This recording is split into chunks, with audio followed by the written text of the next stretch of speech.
Tadi itu sudah talqin itu, talqin sholawat. Ya, antum itu langsung ijazahnya langsung dari Rasulullah secara rohani. Karena saya belajar hadis, dalam ilmu hadis tidak diterima riwayat kecuali ketemu fisik. Tapi ini ketemu rohani. Terjawab pertanyaan kedua. Jadi suatu saat ada orang aliran sesat datang kepada saya. Dia mengaku imamnya adalah Imam Mahdi. Hari Jumat, saya kemudian sebelum sholat, saya sholawat mengadu kepada Rasulullah. Kenapa saya gelisah? Gelisahnya bukan main. Saya nggak pernah segelisah itu. Dulu punya masalah apa saja tidak ada gelisah. Ini gelisahnya bukan main. Sebelum Jumatan, saya kemudian menyapa Rasulullah. Allahumma salli ala Sayyidina Muhammad. Assalamualaikum ya Rasulullah. Assalamualaikum ya Habibullah. Assalamualaikum ya Sayyidi ya Rasulullah. Begitu terus saya baca. Wahai Rasulullah, ya Rasulullah, syafaatkan aku, syafaatkan kolbuku, syafaatkan pikiranku, badanku. Kenapa ini gelisah? Tiba-tiba Allah masukkan saya ke alam yang bukan alam ini. Disebut tidur bukan tidur, disebut jaga bukan jaga. Ya, jadi ini bukan bagian ahli hadis, ini bagian ahli rohani. Di saat itu seakan-akan beliau berkalam. Bacalah assalamu alaika atau assalatu wassalamu alaika ya abati ya Rasulullah. Pas mau azan saya sadar lagi, terbangun lagi. Maka benarlah kata Nabi, man ra'ani fil manam fasayarani yaqzah. Siapa yang bermimpi ketemu aku akan bertemu aku dalam keadaan jaga. Disebut jaga mimpi, disebut mimpi kok terasa jaga. Ya. Alhamdulillahirabbil alamin. Tapi ingat, saya bukan orang suci. Kan tadi tanya ya, saya sebenarnya malu menceritakan ini. Ya. Nanti ada orang hasad bilang, Ustaz, gak boleh cerita mimpi. Mana dalilnya? Mimpi. Gak ada dalilnya. Tapi jangan terlalu berlebihan dengan mimpi. Biasa aja, ya. Orang mimpi belum tentu dia wali. Sebagaimana yang tidak mimpi belum tentu tidak wali. Ya. Paham? Jadi mimpi itu terjemahan dari alam sadar. Kita ini punya kesadaran alam bawah sadar. Dia sadar tapi di alam bawah sadar. Ini ternyata maksud kalam Nabi. Bainama ana naimun wal yaqazah, antara aku tidur dan bangun, itu disebut alam bawah sadar. Nabi sudah sebut istilahnya 14-15 abad yang lalu. Ahli psikologi baru menemukan istilahnya sekarang. Mereka sebut trans, tapi mereka pun bingung trans itu apa. Karena trans yang mereka tahu cuma Trans Jakarta, Pontianak, Singkawang. Allahumma salli ala Sayyidina Muhammad. Baiklah, penanya berikutnya kita bagi sesi dulu. Silakan.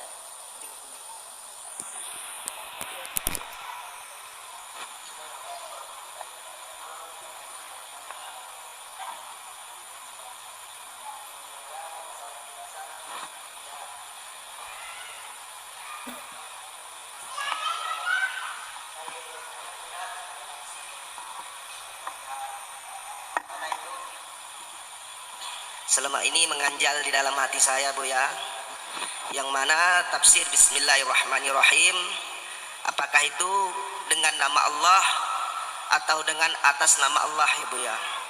Kalau dengan nama Allah, kalau untuk terjemahan bahasa Indonesia memang itu tidak ada, Buya. Tapi dengan nama Allah, mungkin untuk pendapat saya pribadi, Buya, saya merasa itu lebih afdol. Tapi tidak mendului Buya, saya hanya ingin bertanya. Kedua, apakah tunjukkanlah kami jalan yang lurus atau bimbinglah kami di jalan yang lurus. Ya Buya, pertanyaan saya dua, mungkin itu aja yang dapat saya sampaikan. Billahi taufik wal hidayah. Assalamualaikum warahmatullahi wabarakatuh. Waalaikumsalam warahmatullahi. Bagus pertanyaannya. Apa makna daripada Bismillahirrahmanirrahim? Apakah bi dengan nama atau atas nama? Ini teori dulu ya, pakai ilmu nahu sorof, jangan sarap ya. Nahu, ilmu nahu. Dalam ilmu gramatikal bahasa Arab ada yang disebut huruf jar atau huruf khafat, huruf yang membuat kata setelahnya berbaris di bawah. Ismun masuk ba bismi, masuk ba bismi. Huruf jar itu saling mewakili makna satu sama lain. Ini contoh. Sebelum masuk basmalah ada ba tapi bukan di bismillah, di ta'awuz. A'udzu billahi minasyaitonir rajim. A'udzu billah. Aku berlindung bi. Apa arti bi di situ? Kita terjemahin biasanya apa? Aku berlindung kepada Allah atau dengan Allah? Kepada. Maka bi bermakna ila atau ala. Maka huruf jar saling mewakili makna satu sama lain. Contoh, apa tuh lafaz kalau kita baca sholawat? Bibak kata, ada satu lafaznya. Ente ngantuk. Bibakkah, bi diartikan fi. Bi dengan tapi diartikan fi. Ulidtu bi Makkah, aku dilahirkan bukan dengan Mekah tapi di Mekah. Sudah berapa arti ba? Sudah dua. Ya. Maka bismillah ini bismillah apa? Pak ulama kita mengartikan ini ba isti'anah. Ba minta tolong. Ada yang mengartikan ini ba istizan, minta izin. Ada macam-macam ba. Ada yang mengartikan fi, dalam nama Allah, dengan nama Allah. Lebih tinggi mana orang yang bawa nama atau di dalam nama? Nama tidak pernah terpisah dari yang punya nama. Ini Ar-Razi, ya ini badannya. Maka saya yang di dalam nama Ar-Razi itu.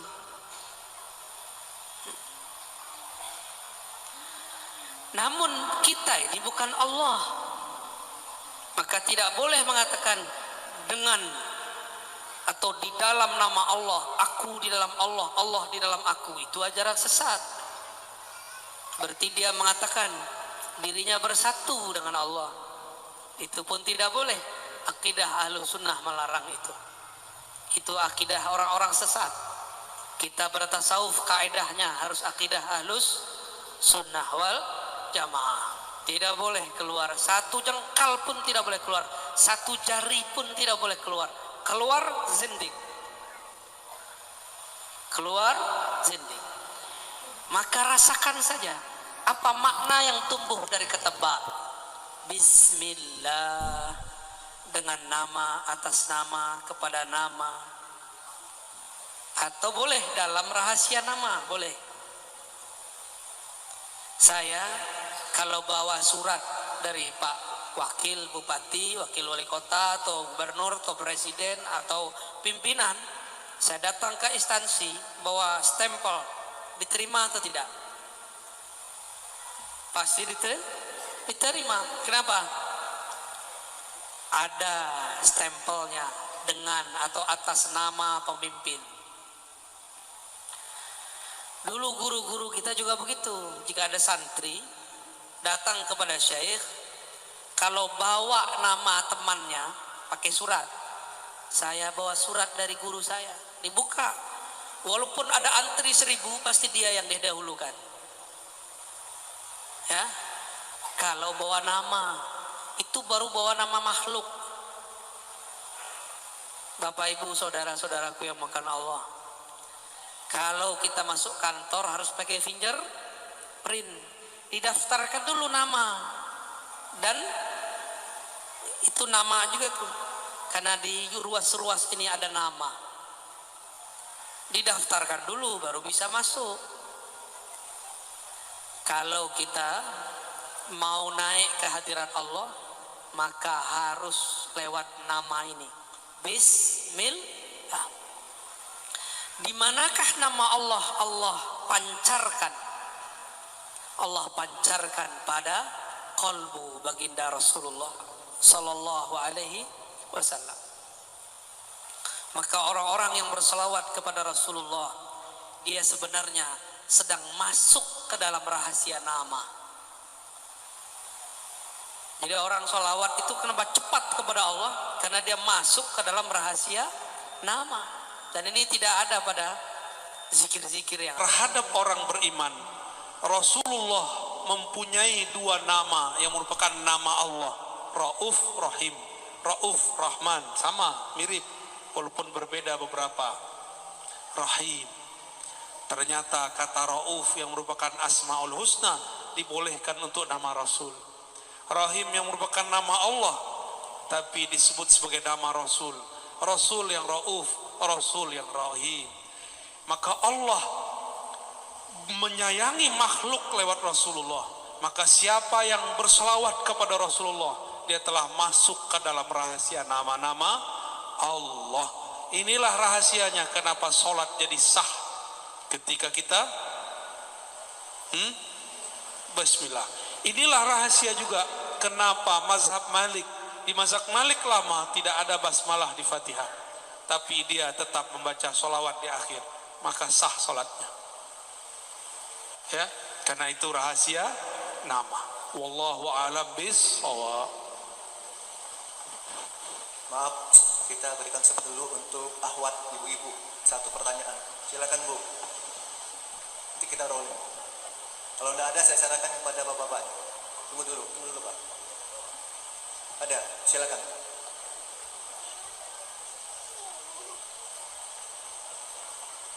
Cek, Afwan Ustadz, saya ingin bertanya, apakah jika kita beramal tanpa mengharapkan apapun dari orang lain sudah termasuk beramal ikhlas karena Allah Subhanahu wa taala? Baik, sekian, terima kasih. Baik. Iya, beramal tidak berharap apapun, ini bagian dari bab al-ikhlas. Tidak berharap ke orang, tapi masih berharap kepada Allah, maka ikhlas pun bertahap. Ada ikhlas awam, ikhlas ummal, ikhlasnya pekerja. Kalau pekerja bertambah lembur, bertambah tunjangan, semangat. Ya. Tapi saya beberapa hari ini selalu ditemani oleh orang-orang yang tidak digaji. Mereka pengen khidmah. Mereka tidak cari lemburan di dunia. Mereka ini lembur-lembur akhirat. Ingin dapat bonus di sisi Allah. Apa bonusnya? Ridha Allah. Kalau surga terlalu biasa diminta. Tapi kalau minta ridha Allah, yang punya surga pun kita dapat temui. Maka ikhlas pertama, ikhlas minta pahala.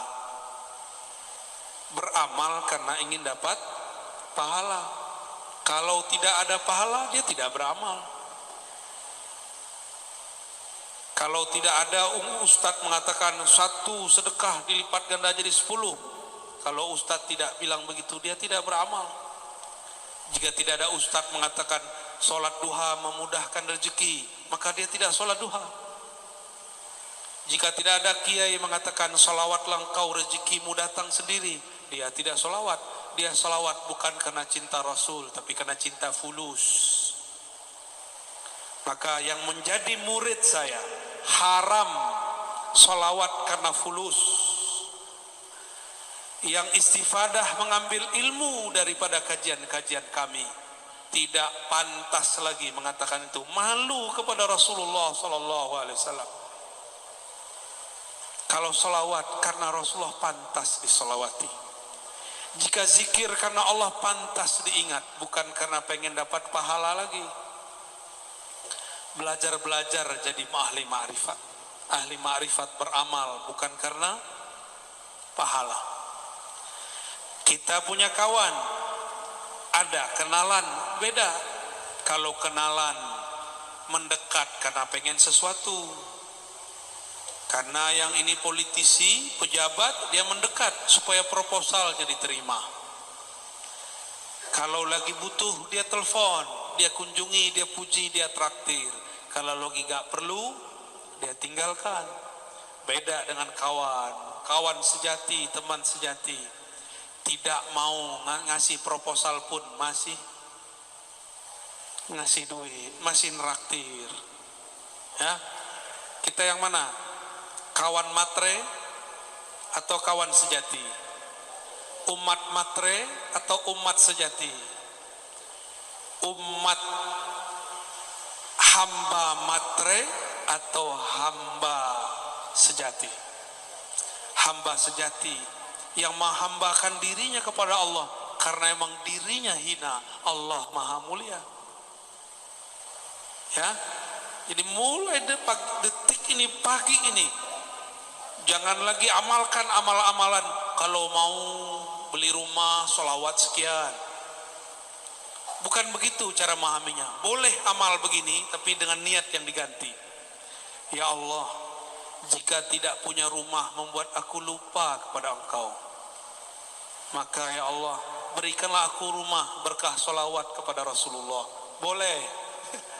Ya, sehingga jika aku punya rumah, ya Allah, aku tambah banyak bersalawat kepada Rasulullah. Itu Allah kabulkan langsung tuh kalau antum benar. Karena Allah pencemburu. Allah pencemburu. Allah tidak mau terbersit di kalbu kekasihnya sesuatu yang mengganggunya. Ya Allah, jika ini menggangguku, wujudkanlah dia dan jangan jadikan dia penghalang antara aku dan Engkau. Allah wujudkan dalam waktu yang dia mau dan tentukan, bukan di waktu yang kita mau dan tentukan. Fi waqtil ladzi yurid, la fi waqtil ladzi turid. Maka ikhlas tertinggi, ikhlas al-arifin, ikhlas orang-orang yang arif, yang kenal Allah, yang dia selawat karena dia mengenal Rasulullah dan ingin menjadi umat sejatinya Rasulullah. Kalau enggak jadi umat sejatinya fulus. Dan orang-orang yang berwirid karena pengen menarik rezeki, dia akan lelah setiap hari. Karena nunggu-nunggu, saya sudah zikir, kenapa tidak ada rezeki yang ketarik? Ya, yang paling lucu datang ke seorang ustadz plus dukun, uskun. Kata si ustadz, baca ini rezekimu lancar. Tapi ustadznya rezekinya mandek. Datang ke ahli zikir, ngasih sholawat supaya engkau punya mobil, dia enggak punya mobil. Main-main namanya itu ya. Itu membuat kita syak. Jangan. Sekarang salawat hanya untuk Rasulullah sallallahu alaihi, zikir hanya untuk ridha Allah subhanahu wa ta'ala. Jadi silakan saudariku dinaikkan ikhlasnya. Tadi ikhlasnya sudah bagus, tidak berharap ke makhluk, sekarang berharap kepada Khalik. Apa yang diharapkan bukan hal-hal yang fisik, tapi hal-hal yang bersifat rohani. Rohani intinya rahmatullah, kasih sayang Allah. Kalau sudah kasih, berapapun kita beri. Ya, Allahu a'lam bissawab. Oke, berikutnya. Dari tadi ini nunggu. Silakan. Satu pertanyaan aja Pak ya, biar bisa berbagi yang lain. Assalamualaikum warahmatullahi wabarakatuh. Saya mau nanya Buya, karena saya salah satu penggemar dari YouTube-nya Buya. Yang saya akan tanyakan, mohon diterangkan hubungan antara jasad, kolbu, kuat, dan sir. Itu aja Buya. Assalamualaikum warahmatullahi wabarakatuh. Assalamualaikum warahmatullahi wabarakatuh. Jasad ini perangkat, yang mengendalikan adalah raja. Rajanya kolbu. Si raja ini di dalam struktur dia memerintah, Ada lagi rajanya. Ada raja di atas raja. Itulah fuad. Si fuad inilah yang menggerakkan, memutuskan. Kamu begini, kamu begitu. Qalbu itu berubah-ubah. Sumyal qalbu litaqallubih. Disebut qalbu karena dia berubah-ubah. Tapi kalau sudah menjadi fuad, dia punya pendirian. Dia punya pendirian, ya. Dia punya yang disebut dalam bahasa Arab mauquf atau mauqif, tempat dia berpendirian. Wala taqafu ma laysa laka bihi ilm. Jangan engkau berwukuf, berpendirian terhadap yang engkau tidak punya ilmunya. Maka ilmu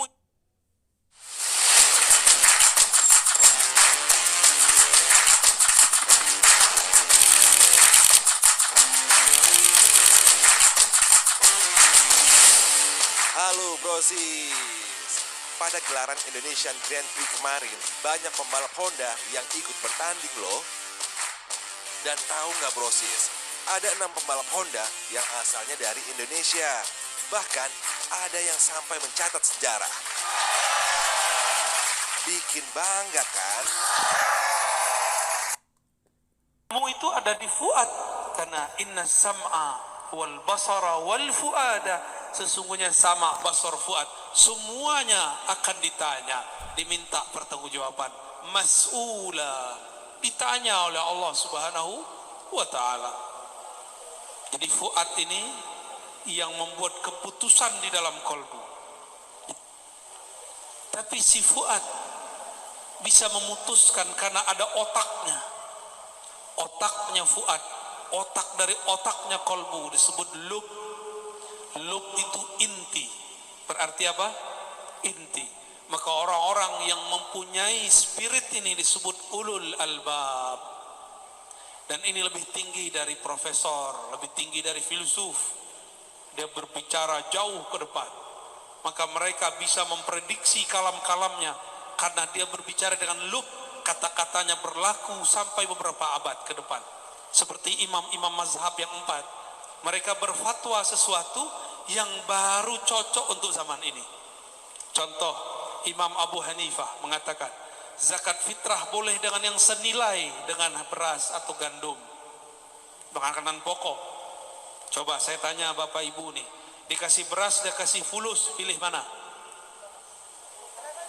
Jujur, dikasih beras apa fulus? Matre semua ya. Ibu-ibu dikasih beras, dikasih duit, pilih mana? Hah? Enggak, ibu-ibu jawabnya lain. Yang ngasih beras aja lah. Suami maksudnya. Itu kalam dikalamkan abad kedua. Tahun 130 beliau berfatwa begitu. Tahun 150 dibid'ahkan orang.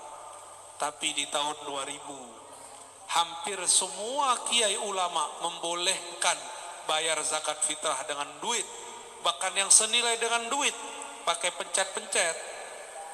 Apa tuh namanya? Dijikir digital. Bid'ah beneran tuh. Ya, itu yang ngomong Imam Abu Hanifah. Abad kedua dia berbicara, 12 abad setelahnya baru terang benderang. Dia berbicara dengan lubnya. Lain dengan Imam Syafi'i. Imam Syafi'i berbicara dengan ruhnya. Kata beliau, wajib baca Fatihah dalam sholat, mau imam mau makmum, karena munajat kepada Allah tidak dapat diwakilkan. Jadi Allah kasih anugerah lub kepada Abu Hanifah, agunah ruh kepada Imam Syafi'i, ma'rifatul ruh. Semuanya dapat ilmu ini, tapi yang mereka sampaikan ini beda-beda ilmu. Udah gitu ya, terjawab. Alhamdulillah. Alhamdulillah. Oke, Pak Ustadz dari tadi nih udah lagi, silakan Pak Ustadz.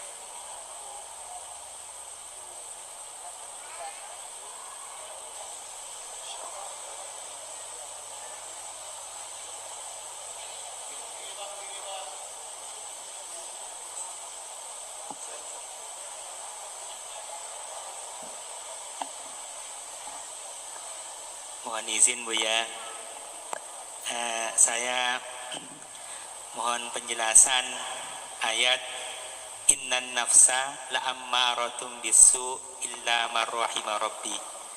Di situ Allah menggambarkan bahwa nafsu itu sangat mendorong, bahasanya ammarah, sangat mendorong pada keburukan.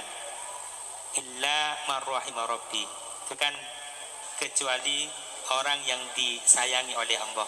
Yang ingin saya tanyakan, sebenarnya kita bedakan antara nafsu dengan yang bukan nafsu itu bagaimana Buya? Terus kemudian untuk menjadi marrahima rabbi, orang yang disayang oleh Allah itu bagaimana? Terima kasih. Masya Allah, ini pertanyaan puncak ya, terakhir ya. Pertanyaannya betul-betul husnul khotimah. Innan nafsa la ammaratun bisu. Panjang itu, bisu. Karena emang su itu panjang. Sesungguhnya nafs, jiwa, diri, punya diri, diri ini yang zahir. La, pakai la di situ sungguh, bukan la tidak. Disebut lam taukid, sungguh. Ammarah, bukan amarah. Ammarah berarti banyak memerintah, banyak mendorong, banyak mengajak kepada su. Tuh panjang kan? Su artinya keburukan, keburukan, keburukan, keburukan. Dalam keburukan ada keburukan, setelah keburukan ada lagi efek dari keburukan. Maka tidak ada satu maksiat kecuali berimbas kepada maksiat berikutnya, terus bertali-tali. Dan ini pemutusnya cuma satu, illa, kecuali man rahima rabbi, kecuali yang disayangi oleh Allah. Rahmat Allah turunnya ke dalam kolbu saat seseorang anak kecil wafat. Keluarga Rasulullah, cucunya wafat, Nabi menangis. Sahabat bertanya, jadi sahabat ini dulu kaku-kaku awalnya, Nabi lah yang melembutkan kolbu mereka. Kata sahabat ini, ya Rasulullah, apa-apa nih, kenapa engkau nangis? Ini namanya niyaha, apa arti niyaha? Meratap. Lalu Nabi mengatakan, lah bukan, ini rahmatun, itu rahmat kasih sayang. Wada Allah, Allah telah letakkan, tempatkan, masukkan, titipkan, pancarkan fi qulubi man syaa min ibadih, di kolbu-kolbu yang dia kehendaki. Kau tidak dapat, aku dapat, maksud Rasulullah. Rasulullah itu rahmatan lil, maka ujung rambut sampai ujung kakinya rahmat. Karena dari kolbunya ada rahmatullah. Maka Rasulullah itu nama lainnya rahmatan lil, itu zahir, batinnya rahmatullah. Zahirnya rahmatan lil, batinnya rahmatullah. Jadi rahmat Allah itu nama Nabi. Allah berkalam ke surga, wahai surga, biki arhamu ibadi, dengan engkau aku menyayangi makhluk-makhlukku. Dan surga hanya dibuka dengan jari-jari Rasulullah, fingerprintnya Rasulullah. Nabi taruh tangannya, terbukalah 8 pintu surga, terbukalah semuanya. Jadi bapak ibu ini beramal mau 1000 kali lipat, 1.000.000 kali lipat, tapi kalau tidak sholawat tidak dibuka, gak syahadat kepada Rasul gak dibuka. Karena surga hakiki ada di kolbu Rasulullah. Baiti jan, bait di situ bukan rumah fisik, bait itu kolbu. Baiti jannati, kolbuku itulah surgaku. Maka kalau ingin mensurgakan rumah, bukan dengan mengarab-arabkan isi rumah. Welcome diganti, ahlan bikum, ahlan wa sahlan, marhaban. Itu bahasa Arab. Taruh bahasa Arab itu di kolbu, taruh maknanya di dalam kolbu. maka di kolbumu ada rahmatullah. Hanya orang-orang yang di kolbunya ada cinta kepada Allah dan Rasulullah, ada nur rahmah, maka pasti dia sayang hatta kepada musuh-musuhnya. Ya, kita hadir pagi ini karena rahmatnya Rasulullah SAW. Maka kita boleh mengatakan laulaka ya sayyidi ya abati ya Rasulullah ma arafna Allah. Kalau bukan karena engkau wahai ayahanda ruh hati kami, wahai ayah ruh kami, kami tidak akan kenal siapa yang kami sembah. Jazallahu anka ya sayyidana ya Rasulullah. Semoga Allah membalasimu, mengangkat derajatmu, meletakkan engkau pada maqam mahmud, makom yang mana dengan makom itu engkau memberi syafaat kami. Amin ya rabbal alamin. Jadi bagaimana cara supaya rahmah?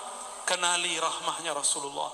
Maka jika ada kelompok mengatakan ikut Nabi, ikut sunnah Nabi tapi tambah keras, mungkin dia belum mengenal sang Nabi, dia baru mengenal hadis Nabi.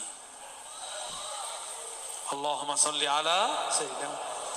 Perlu benci? Tidak perlu benci. Kita sayang mereka, ajak dia ngopi. Karena dalil nomor surat, nomor ayat dapat dikalahkan dengan akhlak yang mulia. Maka saya minta maaf kepada kawan-kawan yang saya kritik. Saya tidak benci kepada antum. Salafikah namanya, Hizbut Tahrirkah namanya, apapun antum menyebut diri, saya tidak pernah benci antum. Saya cinta kepada antum semua. Maka karena cinta saya mengkritisi, menegur. Namun kadang-kadang dalam mengkritisi mungkin saya suul adab, saya minta ampun kepada Allah Subhanahu wa taala. Allahumma salli ala sayyidina. Khalas? Ada satu pertanyaan untuk dari Pak Kiai. Pak Kiai bertanya. Tidak salah tanya Pak Kiai. Assalamualaikum warahmatullahi wabarakatuh. Ini Pak Kiai, saya Abdul Muthalib. Kaitan dengan bacaan sholawat. Ketika saya membaca sholawat, Allahumma sholli ala sayyidina wa habibina wa syafi'ina wa dhuhrina wa maulana Muhammad. Lalu ada yang mengatakan bahwa itu tidak sesuai dengan sunnah. Berlebihan mengucapkan sayyidina, habibina, syafi'ina. Yang betul adalah Allahumma sholli ala Muhammad. Jadi bagaimana dengan selawat tibbil qulub, bunjiyat, selawat badar, andaikan membaca syafi'ina kami itu dikatakan bid'ah. Demikian wallahul muwaffiq ila aqwamit thoriq. Assalamualaikum warahmatullahi wabarakatuh. Assalamualaikum. Mohon berlapang dada kepada orang yang tidak kenal kepada kekasih. Dia nggak kenal kekasihnya. Yang dia tahu namanya cuma Mehmet. Itu kata orang Turki itu, Muhammad itu Mehmet. Muhammad sallallahu alaihi wasallam. Dia cuma tahu Muhammad. Dia tidak tahu kalau baginda Nabi punya nama Habibullah. Ya, punya nama As-Sayyid. Beliau sendiri yang berkalam ana sayyidu waladi Adam. Akulah sayyidnya anak manusia. Kamu anak manusia atau anak kera? Kalau engkau bersayyid, senanglah, ternyata beneran GoPay terbukti aman. sayyid kepada Rasulullah. Katakan sayyidi, sayyidina, sayyidi, sayyidku, tuanku, sayyidina, tuan kami. Giliran Syekh Ibnu Taimiyah disebut Syekhul Islam, Al-Mujtahid Al-Mutlaq. Kenapa Nabi Muhammad tidak boleh dikasih gelar Syekhi wa Maulai? Kenapa tidak boleh? Sayyidina Umar datang kepada Sayyidina Bilal. Apa kata beliau? Marhaban bi maulana wa maula maulana. Hadis sahih. Silakan cari sendiri. Mungkin mereka belum kenal riwayat ini. Ini orang-orang terdekat Rasulullah. Adakah iman kita yang lebih tinggi dari Abu Bakar As-Siddiq radhiyallahu ta'ala anhu? Ada yang lebih tinggi dari Sayyidina Bilal, Sayyidina Abu Bakar, Sayyidina Bilal, Sayyidina Umar. Sayyidina Umar ketemu Sayyidina Bilal yang hitam legam. Kalau berbicara cuma giginya yang terlihat. Maka dicandai oleh sahabat Abu Darda. Ya Aswad, oi keling, Oh hitam. Bilal nggak terima. Saya hitam, tapi jangan panggil saya hitam. Ngadu kepada Rasulullah karena beliau ayahanda ruhani mereka. Rasulullah sidang Abu Darda. Fika syai'un minal jahiliyah. Di dalam dirimu masih ada jahiliyah. Padahal beliau seorang sahabat. Apalagi kita. Maka orang-orang yang ngejek, suka ngejek-ngejek, ustadz kita diejek sama dia, disebut sesat, ahli bid'ah, zindik, ya. Saya nggak tersinggung, Pak. Saya cuma sedih melihat enteng aku ikut Rasul, tapi jauh dari akhlak Rasulullah SAW. Inna fikum syai'an bal asya' minal jahiliyah. Di dalam diri kalian masih banyak jahiliyah. Ciri-ciri suka merendahkan orang, suka mengata-ngatai, melabeli orang dengan kata-kata sesat, kata-kata zindik. Apalagi ada yang tahu gelar saya di sana di alam YouTube? Subhat. Udah wajah antum dan aneh, lebih subhat wajah aneh emang. Subhat. Apalagi khurafat, dongeng, ya. Saya nggak tersinggung, Pak. Saya cuma malu. Orang kok ngaku ikut sudah Nabi, manhaj Rasul, manhaj salaf, tapi kok akhlaknya jauh dari salafus saleh. Nggak ada salaf begitu. Salafnya salaf sahabat Nabi. Ketika ada seorang sahabat cuma mengolok-olok, belum menghina, ini menghina. Sahabat cuma mengolok-olok. Datanglah Sayyidina Umar. Sayyidina Umar mengatakan, anta maulana, engkau tuan kami, sayyid kami. Wa maulana, dan tuan yang dimerdekakan oleh tuan kami. Dulu ternyata Bilal itu budak, dimerdekakan oleh Abu Bakar As-Siddiq. Abu Bakar dipanggil oleh Sayyidina Umar maulana. Maka maulana ini bisa kepada Allah, bisa kepada Rasul, bisa kepada guru. Ya, gimana? Ada semua. Datang Sa'ad bin Mu'az, hadis Sahih Bukhari, hadis Sahih Al-Bukhari. Antum percaya Sahih Bukhari nggak? Kalau aneh percaya tiap hari. Dulu kita 15 tahun bolak-balik. Sa'ad bin Mu'az ketika datang, dia ini seorang guru hakim qadhi di kampungnya dan sangat adil. Kata beliau, kumu li sayyidikum, berdirilah kalian, sambutlah sayyid kalian. Nabi melihat anaknya, cucunya Al-Hasan Al-Husain alaihimassalam sedang bergelut asik bermain. Lucunya Sayyidina Al-Hasan, indahnya Sayyidina Al-Husain. Kata Nabi, huma syabab, huma sayyida syababil jannah. Mereka berdua ini sayyid pemuda-pemuda surga. Nanti di surga nggak ada orang sumuran antum, ada yang sumuran aneh. Nggak ada sumuran Pak Kiai, adanya sumuran aneh Pak Kiai, 33 sampai 35. Ya, mohon maaf yang sudah agak tua ya. Seumuran Nabi Isa diangkat 33 tahun lebih kurang. Seumuran itu umur puncak orang mulai menapaki jalan spiritual rohani.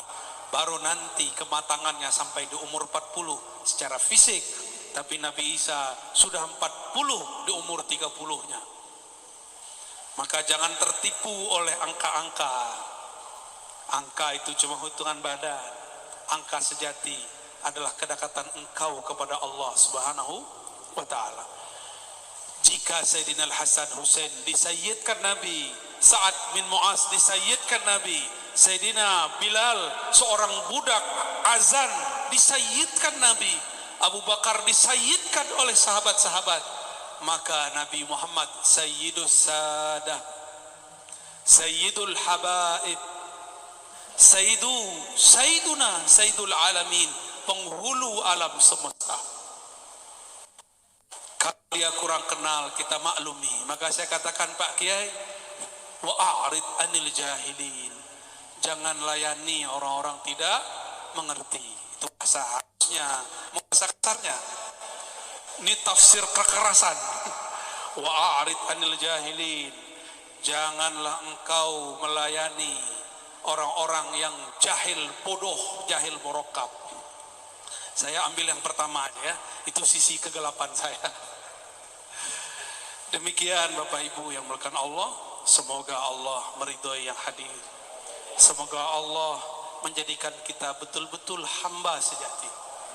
Semoga ruhaniah Rasulullah menerima kita sebagai anak-anak ruhaninya. Ala hazinniya wa likulli niyatin salihah. Salatu wassalamu alaika ya abati ya abana ya abal arwah ya sayyidana ya Rasulullah. Al-Fatihah. Ar-Rahman. Iyyaka na'budu wa iyyaka nasta'in.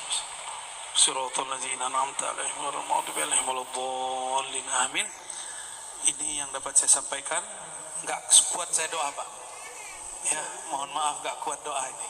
Kalau doa bisa tumbang-tumbang nanti ya. Nanti Bapak yang susah nanti yang ngurus saya. Mohon maaf jika ada salah dan kurangnya. Salam cinta dari saya semua. Assalamualaikum warahmatullahi wabarakatuh.